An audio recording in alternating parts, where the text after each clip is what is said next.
The Galactic Federation's central chamber on Astra Prime was a marvel of engineering. A perfect hemisphere of transparent quantum glass that offered an unobstructed view of ancient star clusters. The chamber housed tiered seating for representatives of hundreds of species, each section meticulously designed to accommodate vastly different physiologies. At the center stood the circular table, both literal and symbolic, a massive ring of polished celestial marble where the Federation Council conducted its affairs. Ambassador Alara Vance sat still as stone, her dark eyes fixed on the central dais where Kael'thas, the Xylosian High Sovereign, was concluding his speech. Like all Xylosians, his translucent blue skin pulsed with bioluminescent patterns that betrayed his emotions, currently radiating smugness and satisfaction. And thus, the Council finds that the Helix Nebula Resource Allocation Act shall pass with immediate effect, Kael'thas announced, his melodic voice amplified through the chamber.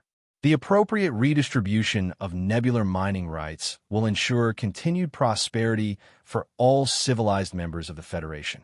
All civilized members. The slight was deliberate, as were all of Kael'thas's carefully crafted insults toward humanity. Alara maintained her diplomatic composure, though internally she seethed. The act would effectively revoke human rights to mine resources in their own colonial sectors, resources they had discovered, resources they needed. The vote is recorded as 67 in favor, 4 against, with 3 abstentions, continued Kael'thas, the bioluminescent ripples across his face forming what Alara recognized as the Xylosian equivalent of a smirk. The minority opposition is noted, though one wonders if our younger species truly comprehend the complex economic factors at play. Alara's hand tightened almost imperceptibly around her datapad. 2 centuries of Federation membership had taught humanity much about galactic politics, mainly that they were merely tolerated, never respected.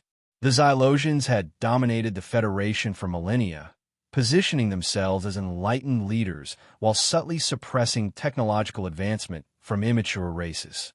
Humanity's rapid progress had made them particularly threatening to the established order. Would Earth's representative care to make a closing statement? Kael'thas asked, a false courtesy extended only to highlight human impotence in the Council. All eyes in the chamber turned to Alara. The ambassador rose slowly from her seat, her tall figure commanding attention despite being the only human present. Her charcoal diplomatic uniform contrasted sharply with the elaborate garments worn by most representatives.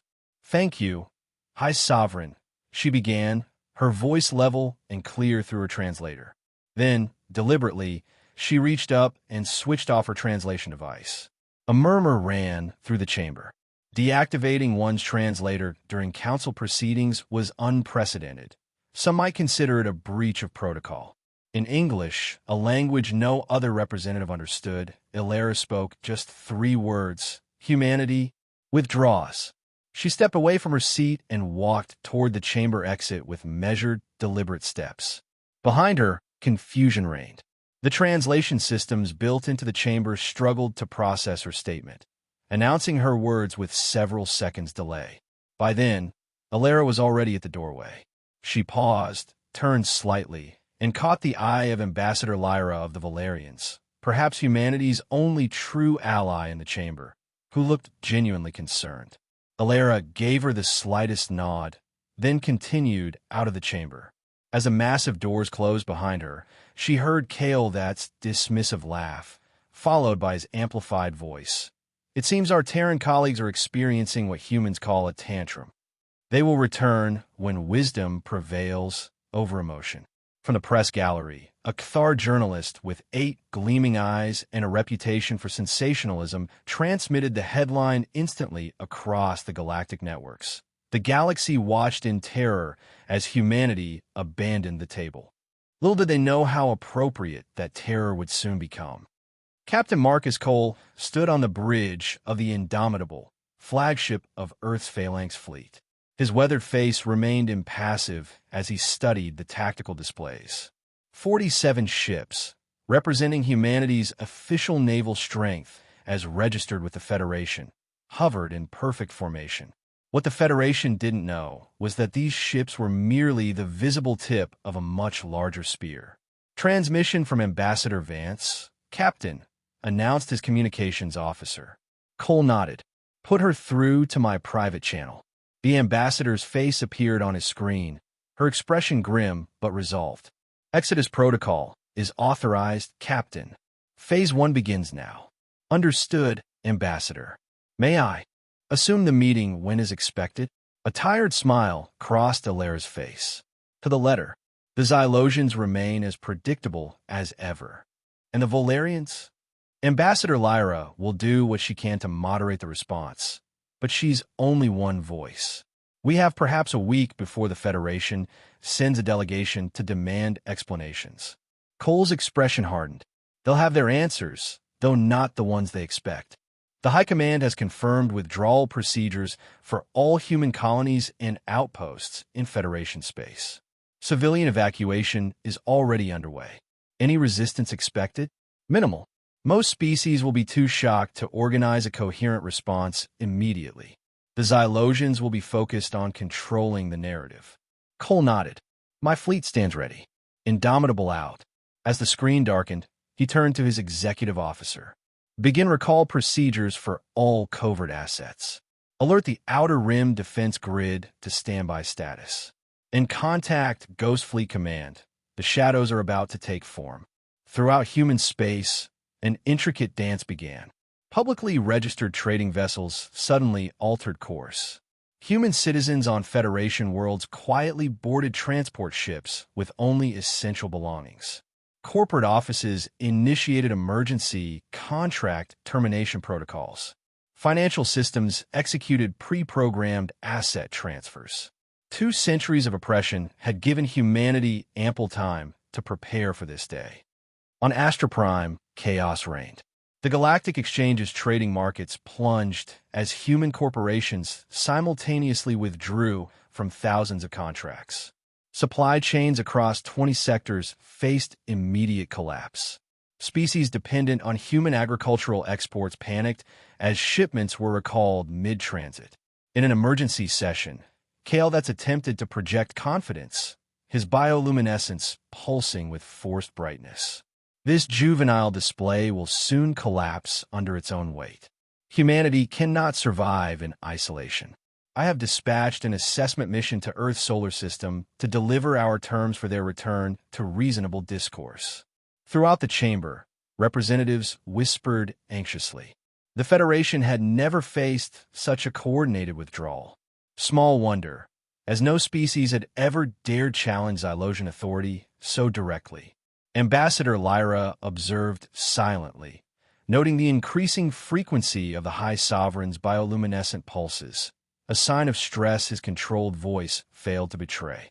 She alone had studied human history extensively enough to recognize the pattern unfolding. This was no tantrum. This was long-planned resistance. Commander Forlag, a veteran Xylosian naval officer with rigid adherence to traditional doctrine, led the Federation assessment mission, 3 heavy cruisers and their escort vessels, toward Earth's solar system. His orders were simple. Approach Earth, establish communication, and demand explanations while demonstrating Federation strength. As the fleet approached the Kuiper Belt at the solar system's edge, their sensors detected nothing unusual. Federation intelligence indicated all human military assets remained in their registered positions. Reduced to sublight speed, Forlag ordered. Prepare diplomatic channels and... Commander, interrupted his sensor officer. Multiple unidentified objects materializing.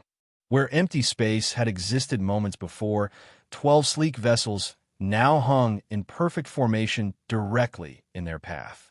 Their design was unmistakably human, but unlike any registered with the Federation. They possessed no visible propulsion systems, no identifiable weapons arrays, and emitted no energy signatures the Federation ships could detect. Impossible, whispered Forlag. Scan again. They must have been there all along. No, Commander. Scans confirm. They simply appeared.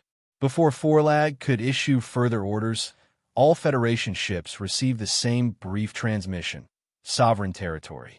No trespassing, kind of targeted electromagnetic pulse, but far more sophisticated than anything in our records.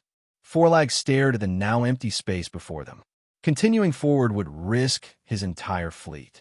His pride demanded action, but his duty required caution. Set course back to Astra Prime, he finally ordered, his voice tight with humiliation. The Council must know what we're facing. Throughout the galaxy, images began circulating of Federation officials being politely but firmly escorted to transport ships on human-controlled worlds. No violence was reported, just an unmistakable message that human hospitality had reached its limit. On Astra Prime, Kael'thas received Forlag's report with growing horror. The commander's description of vessels appearing from nowhere contradicted every known law of physics. The Federation's most advanced sensor technology had failed to detect them until they chose to be seen.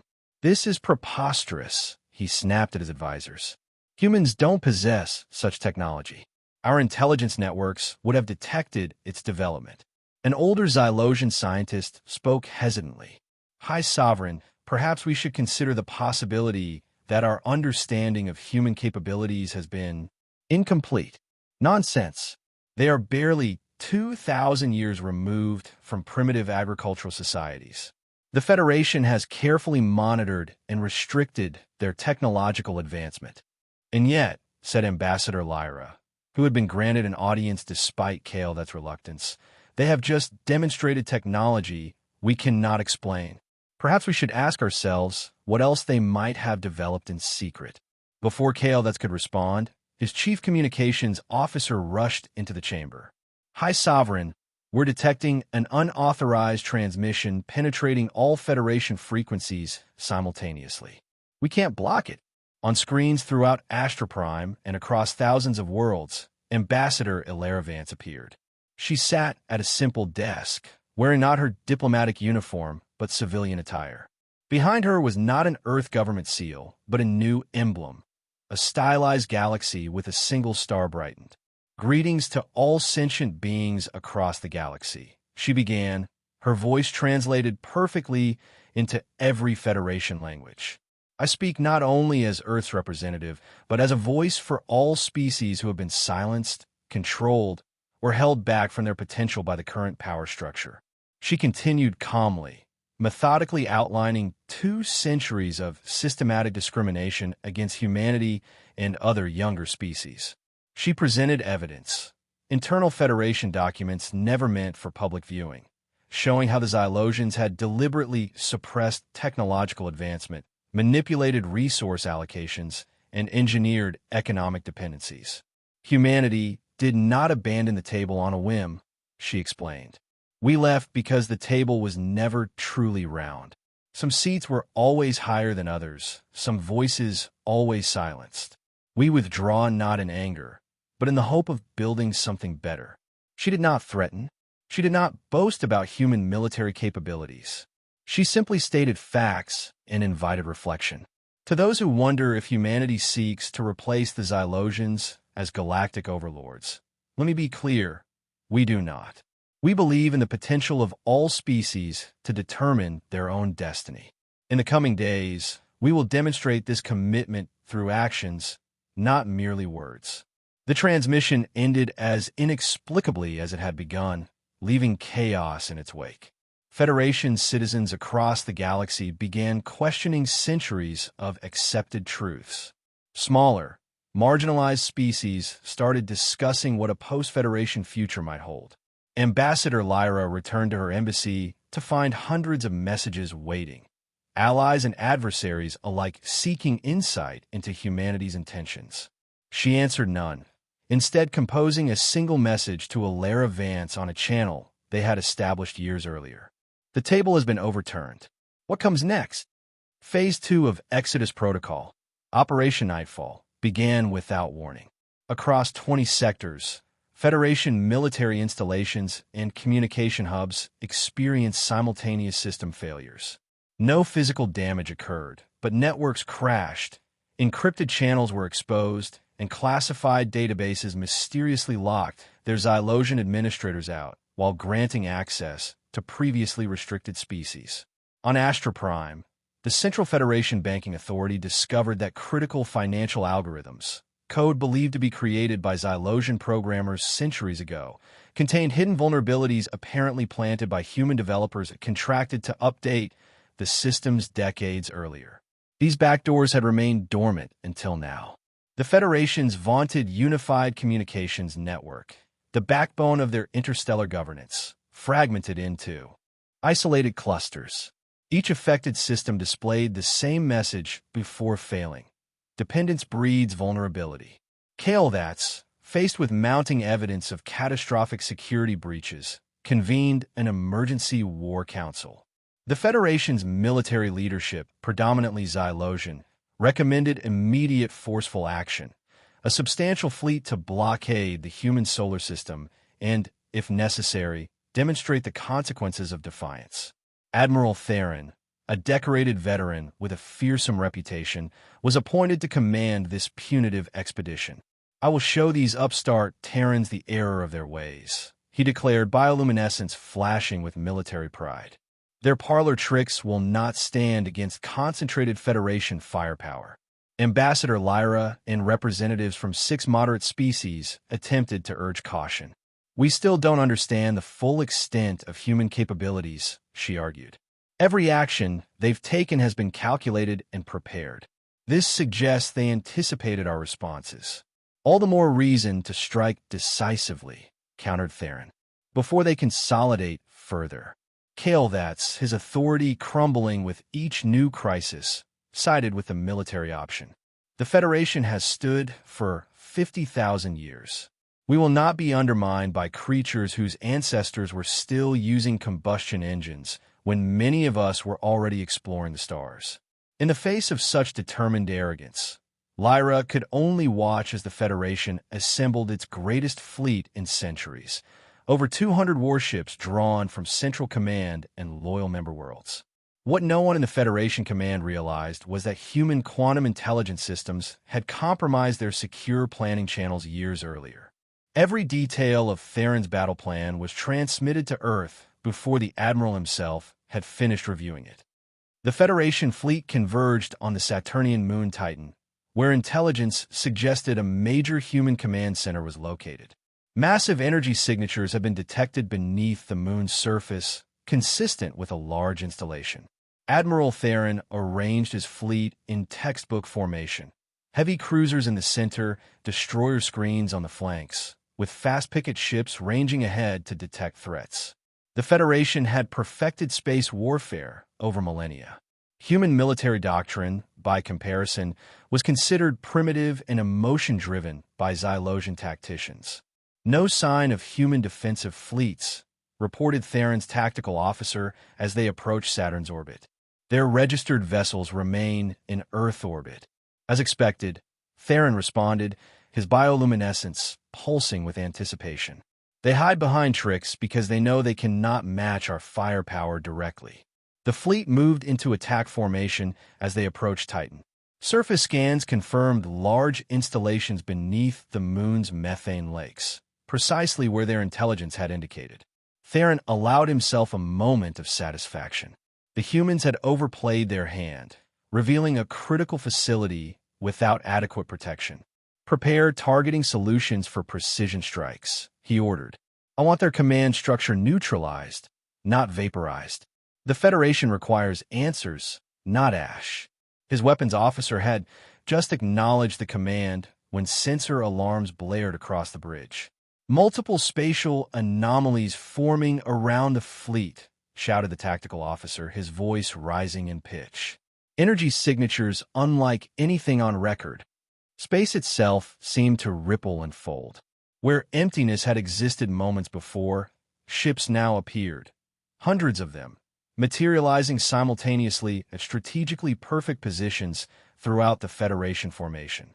The human vessels were smaller than their Federation counterparts, but possessed a predatory elegance. They had materialized in such proximity that many were within point-blank range of Federation capital ships before defensive systems could even register their presence. "Impossible," Theron exclaimed. "No species possesses teleportation technology of this scale." "Not teleportation," Admiral, his science officer corrected, voice shaking. Some form of localized space-time manipulation. They were never in transit. They simply changed where here is. Before Theron could process this information, a new vessel appeared directly before his flagship, a massive warship dwarfing even his command vessel. Its hull bore the name Indomitable in human script. A communication came through on all frequencies. Federation Fleet. This is Captain Marcus Cole of Earth's Phalanx Fleet. You have entered sovereign territory without authorization and positioned weapons of war against our installations. You have 30 seconds to power down all offensive systems. Theron's prideful instincts flared. Open fire, he commanded. All ships, engage closest targets. But as Federation vessels attempted to bring weapons to bear, a rippling wave of blue-white energy expanded from the human ships, washing over the entire Federation fleet. Systems flickered and died across all vessels simultaneously. Engines failed. Weapons went cold. Even life support faltered before emergency backups engaged. In the space of a breath, the most powerful armada the Federation had assembled in generations floated helpless, their ships reduced to metal shells adrift in space. On the Indomitable's bridge, Captain Cole observed the disabled Federation fleet with grim satisfaction. Phase 3 complete, he reported to Earth High Command. Operation Checkmate successful. 0 casualties on either side. He opened a channel to Theron's flagship, where emergency lighting cast an eerie glow over the panicked crew. Admiral Theron, your fleet is neutralized. We have disabled your propulsion and weapon systems, but left life support intact. This is your final opportunity to withdraw with honor. Further aggression will be considered a suicide action. The communication was met with stunned silence. Theron stared at his darkened tactical displays, at his proud fleet now rendered impotent. The bioluminescence beneath his skin had faded to a dull, shocked gray. Your vessels will regain minimal propulsion capacity in approximately 10 hours, Cole continued. Sufficient to remove yourselves from our territory. I suggest you use that time to reconsider the Federation's position regarding Earth and her colonies. With that, the human fleet vanished as suddenly as they had appeared, leaving only the Indomitable facing Theron's flagship. A final message came through. The galaxy has watched in terror as humanity abandoned the table. Perhaps now they understand why. Then the Indomitable, too, disappeared, leaving the Federation fleet floating in humiliated silence. The news spread across the galaxy with unprecedented speed. Detailed footage of the Federation's most powerful fleet, drifting powerless before seemingly effortless human technology, appeared on every world's information networks simultaneously. On Astroprime, panic ensued. The Xylosian-dominated council chamber, once the epicenter of galactic power, descended into chaos as representatives demanded explanations, assurances, or simply announced their immediate withdrawal from Federation treaties. Kale, that's his bioluminescence now a sickly, faded blue, had no answers to give. His authority, built on the myth of Xylosian technological and cultural superiority, had crumbled to dust. Ambassador Lyra found herself thrust into a leadership position as moderate species rallied around her calls for calm and diplomatic engagement with Earth. We must accept reality, she told the Fractured Council. The Federation, as we have known it, is finished. Our choice now is whether we help shape what replaces it or remain trapped in denial. 3 days later, as Theron's defeated fleet limped back to Federation space, a new transmission reached Astroprime and every inhabited world simultaneously. It contained a simple invitation. To all species who seek a new beginning based on mutual respect and cooperation, Earth extends an invitation to send representatives to a Galactic Concord Summit, to be held in neutral space at the new Station Independence, located at the former borders of Federation and human space. We will gather in 40 standard days to discuss the formation of an alliance of free worlds, where no voice is privileged above others, and all technological advancement is shared for the benefit of all sentient beings. The invitation was signed by Ambassador Ilara Vance and Captain Marcus Cole, now identified as leaders of Earth's transition authority. Significantly, the invitation explicitly included Xylosian representatives, not as rulers, but as equals. This gesture of reconciliation, extended from a position of overwhelming strength, shocked many who had expected human vengeance. Independence Station hung in space at the precise midpoint between former Federation territory and human space. A gleaming structure of clearly human design, but with accommodations for all known sentient physiologies. The main conference chamber featured a genuinely circular table with identical seating for all delegates. As representatives from over 300 species gathered, the differences from the old Federation Council were immediately apparent. Species that had been relegated to observer status now held full representation. Traditional seating hierarchies had been abolished. Translation systems ensured all languages were heard with equal clarity. Ambassador Vance opened the proceedings with characteristic directness. We gather today not to replace one empire with another, but to build something that has never truly existed, a galactic community of equals. Over the following days, heated debates erupted over everything from resource allocation to judicial systems to mutual defense. Pacts. Unlike in the Federation Council, these arguments occur between genuinely equal participants, with Earth representatives holding no special authority beyond the persuasiveness of their ideas. Human delegations shared selected technologies previously kept secret, sustainable energy systems, medical advances, agricultural innovations, but notably withheld military technologies like their space-folding propulsion systems. Some capabilities must be earned through a demonstrated commitment to peaceful coexistence, explained Captain Cole when questioned about these omissions. Trust is built in stages, not granted wholesale. The Xylosian delegation, led not by Kael'thats, who had been forced into retirement, but by a younger, reform-minded counselor, struggled to adapt to their diminished status. Centuries of assumed superiority could not be unlearned in days. Ambassador Lyra emerged as a keen mediator, her understanding of both human and Xylosian perspectives proving invaluable in bridging seemingly insurmountable differences. After 3 weeks of negotiations, the Alliance of Free Worlds Charter took shape, a document establishing a governance system based on plurality rather than hierarchy, with robust protections for sovereign rights balanced against collective responsibilities. As the summit neared its conclusion, Ambassador Vance addressed the assembled representatives one final time. 200 years ago, humanity joined the galactic community filled with hope and wonder. We discovered instead a system designed to control rather than elevate, to suppress rather than inspire. When we abandoned the table, we did so not to destroy, but to create the opportunity for something better. She gestured to the charter displayed before them. This document is imperfect, as all things created by imperfect beings must be. But its foundation is sound. The recognition that diversity is strength, that cooperation exceeds competition, and that no species holds a monopoly on wisdom or worth. The question before us now is whether we have the courage to embrace true partnership. Humanity has demonstrated its power, but power alone creates nothing of lasting value. Only together can we build a future worthy of the stars we share. The charter was ratified by overwhelming majority, including, significantly, the Xylosian delegation. The Alliance of Free Worlds was born.